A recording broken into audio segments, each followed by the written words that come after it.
السلام علیکم ورحمۃ اللہ وبرکاتہ۔ سامعین، آؤ دین کے اصول سیکھیں۔ سبق نمبر 2 میں ہم آپ کا استقبال کرنے جا رہے ہیں۔ آج کے اس لیسن میں سب سے پہلے اصول کے بارے میں ہم جانیں گے، یعنی رب کی معرفت۔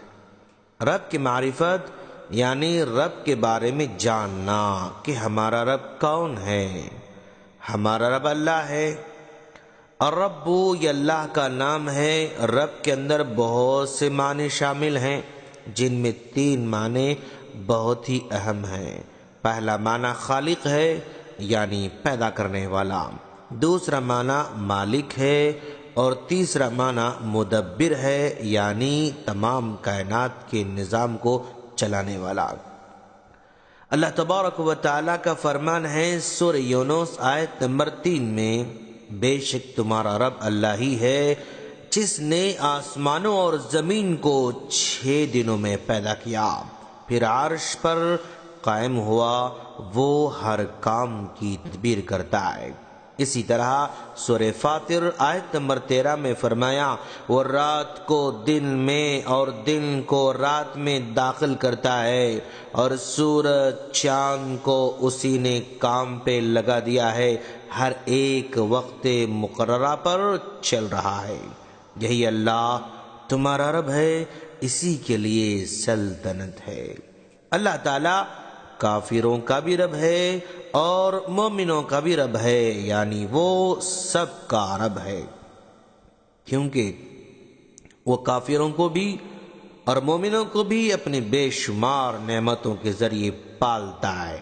مومنوں کو خصوصی طور پر ان کی ایمانی تربیت کرتا ہے اور ان کو ایمان پر قائم رکھتا ہے۔ آپ غور کریں تو معلوم ہوگا کہ قرآن میں سارے نبیوں، رسولوں اور نیک لوگوں کی اکثر دعائیں ربنا ربنا ربنا، یعنی اے ہمارے رب سے ہی شروع ہوتی ہیں، اس لیے کہ اس نام میں اس کے تمام مطالبات شامل ہیں، اور اسی سے اللہ کی صفت ربوبیت ہے۔ اور آپ لوگوں نے تقریروں میں بار بار توحید ربوبیت کا نام تو لفظ تو سنا ہوگا، اس کا مطلب کیا ہے؟ توحید ربوبیت یعنی اس بات کی اقرار کرنا کہ ساری دنیا کو پالنے والا صرف اور صرف ایک ہے۔ اللہ تعالیٰ نے فرمایا الحمدللہ رب العالمین، سورہ فاتحہ کی پہلی آیت میں فرمایا تمام تعریفیں اللہ کے لیے ہیں جو تمام جہانوں کا رب ہے۔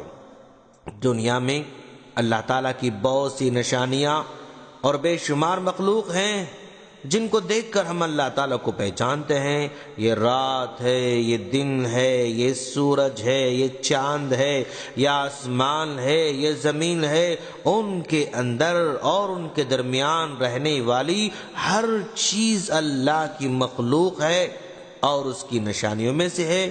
اللہ تعالیٰ نے فرمایا سورہ فصلت آیت نمبر 37 میں، اور رات، دن، سورج اور چاند اسی کی نشانیوں میں سے ہیں، تم سورج کو سجدہ نہ کرو اور نہ چاند کو، بلکہ اس اللہ کے لیے سجدہ کرو جس نے ان سب کو پیدا کیا ہے، اگر تم اسی کی بات کرنا چاہتے ہو۔